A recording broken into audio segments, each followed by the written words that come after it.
Hello， 大家好，我是简小白，这个是波妞，这个是安妮啊。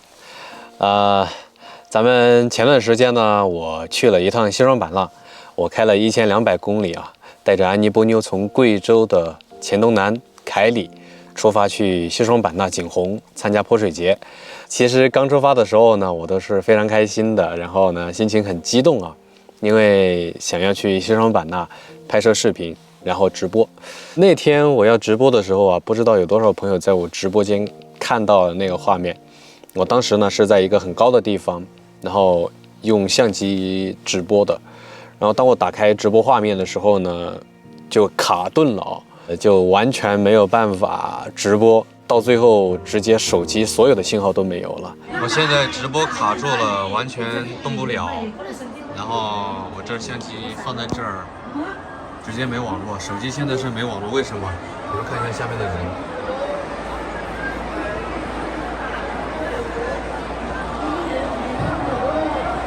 现在下面人太多了。我去这个西双版纳，最重要的一件事儿就是为了直播，因为没法直播呢，当时就导致我心情不太好，然后我呢一瞬间就炸裂了。虽说当天的下午我进行了去直播了江边夜市，后来又跟着一个兄弟去了那个告庄，想去看那个无人机表演。当时呢也给大家看了一下那个无人机的表演。在直播的过程当中呢，我不小心跟着那个偶遇的粉丝兄弟，他带着我去看无人机表演，然后我没注意，就在那个黑漆漆的沟里面翻了车，还把脚弄伤了。到现在为止，我的大拇指啊还很疼，走起路来。其实在这个直播过程当中啊，虽说直播没有成功，但是呢，我在选那个位置的时候啊，发生了一个小插曲，就是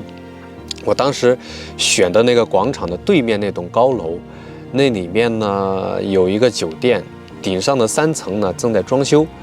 我准备去那个顶上的3层直播的时候啊，然后当时选到了那个装修的那个正在装修的施工的那个房间，然后那个管理人就进来不让我在那儿直播。后来我没办法，我就很着急，因为我预约的是10点钟直播，然后我就下楼来去酒店到处的找，甚至找那个就是做清洁的阿姨，她帮我看。问一问能不能有房间提供给我直播，我当天订房间，或者说付费给那个住房的客人都可以。那个保洁阿姨当时她管理的那个房间没有在靠窗的那一面，靠广场的那一面的房间啊，所以呢我就自己去敲门挨个的。后来你说这好巧不巧，我遇到了来自我们贵州黔西南的一群阿姨。他们是就是单独从贵州跑过来，也是像我一样参加泼水节，还穿着傣族的衣服啊。我呢就是进屋去和他们打招呼，我还不知道他们是贵州的，后来才了解到原来他们是贵州的。然后他们也很欣然地答应了我的请求，让我在那个房间借用他们的那个窗台来进行直播。虽说直播没成功，但是呢我认识了这群阿姨，然后也因为从他们的口中我得知了原来布依族在我们贵州也有3月3的这个民俗节日。不过呢我今天发布出这条视频以后呢，3月3已经结束了，我也没有去拍3月3啊。咱们回到说这个西双版纳泼水节的这事儿啊，参加泼水节的那天呢，我还去租了一个小电驴，然后呢因为在城区里面呢是非常拥堵的，然后人也很多，很多地方呢实行了交通管制，所以呢我就只好租一辆小电动车，四处骑来骑去的。准确来说，我租的这辆不是小电动车，我花了100多大洋，然后租的是一辆标致的江歌啊。这是一辆非常有意思的150踏板，我很喜欢。好像是《罗马假日》这部电影里面主人公和女主角骑的那部助力车啊，就是这部车。咱们扯远了，咱们回到说西双版纳泼水节这事儿。到那个泼水节的现场以后呢，骑着小电驴四处都逛啊。然后也完美的拍下了当天就是盛大的场面。我从高处拍的那些画面啊，真的非常的热闹。据说当天的参加泼水节的人次达到了10万加，是这几年呢，因为这几年没有举办，所以是这几年非常热闹的一次，被我给记录下来了。虽然没有直播给你们，很遗憾呢。但是呢，我拍摄下了这些画面。后来我又从高楼下到街道上，拿着我的手机记录下了我进到人群当中四处的追逐啊，被那些人用水枪滋啊滋啊滋啊，搞得我浑身都是湿透了。后来我去把这个画面给拍摄完了以后呢，我原本想的是啊，就是当天就把视频给剪辑出来。本来我从贵州凯里出发到这个西双版纳景洪啊，我一直都是拍的有视频也发布了的，但是呢，我那2天就因为太累了，也没有及时更新了，直到现在我才把这些画面给填补进了我的视频当中，就是希望通过我的视频，不想让你们错过这些画面。后来我在那儿拍完以后结束了，我呢又骑着小电驴，然后返回到我驻车的地方。蜗牛，过来，上来。因为这2个他们寄养在我驻车的附近，我呢就是车停在那儿了，就没有想要动车的意思，然后所以每天都是睡在那个车里面。虽说西双版纳还是比较热，但是晚上的话，它温度降下来，在车里面还是能够睡下去的。我其实，在开着车回来的路途当中啊，发生了很多趣事儿，就是一路开车狂飙，因为全程泼水嘛，所以走到哪儿都被人拿着水枪滋，而且当中发生了一个我觉得很有趣，但是呢相对危险的一个过程。有人开着那个洒水车啊，你知道洒水车的那个滋水的力度是很大的，当时滋过来的时候，我差点没有扶住方向给倒车了，因为我一边在拍一边在这样骑着车的，很危险。那个画面呢，也被我记录下来了。当时哇，我差点就又受伤了，因为当时人群很多，然后很密集，然后开着那个车歪来拐去的。我后来跌跌撞撞的过5关斩6将，终于回到了我驻车的地方。然后泼水节的当天的行程就结束了。第3天，就是我去北京了，然后去北京呢，现场去参加那个美丽乡村的一个启动仪式。然后呢，在现场会有很多乡村守护人，包括很多各级部门的领导，主要是针对乡村文旅发展的。然后我去那儿呢，也是想要学习啊。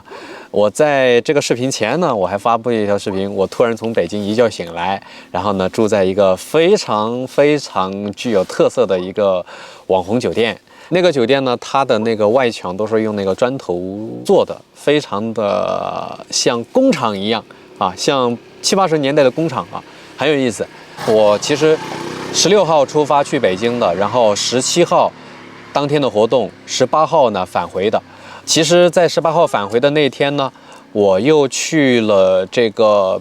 北京字节跳动的他们公司啊，因为那边的工区很多，我就去了其中一个工区啊，那个工区真的好大，而且他们的员工有很多免费福利小吃啊，随便拿随便吃，而且里面的饮料好便宜哈，我拿2瓶橙汁儿，拿2瓶那个红茶，就是那个东方树叶的红茶，我当时付款的时候我看了一下，惊呆了，才8块钱，哇！我就在想，在这么一个公司里面上班，这也福利太好了吧，也太幸福了吧！而且我发现呢，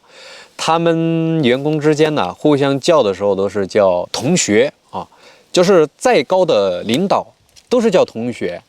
而且他们那个进大楼外面有个高音喇叭在宣的时候，都是请各位同学什么什么什么什么啊，都是这样的啊，我就觉得很有意思。在这样的公司上班的话，应该挺有趣的。从北京回来以后呢，我是返回到西双版纳，接上安妮波妞，开着车长途跋涉，又经过了2天，回到了贵州。这个故事呢，大概就是这么一个波折的故事。我本来是说在这个期间不断更，然后持续的把我这些日常给更新出来，但是开车真的好累，我每天停下车来，我就只想躺着，不想剪视频了。这种累不知道有多少朋友能够理解啊，大家能够理解的就多多包涵一下吧，非常对得起啊。我其实在这个过程当中，其实我都是把每一天的视频给记录下来的。我从街上蹦妞，然后回来，在这个高速服务区过夜，然后这些日常生活我都有记录，但是都没有发布。所以呢，我做这条视频的原因就是想让你们看到我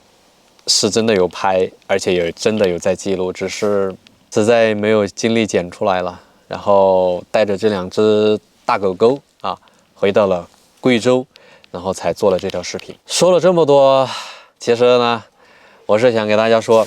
马上这个贵州的台江县苗族的姊妹节又要开始了，也是一个非常盛大的一个传统节日，属于他们苗族的一个传统节日，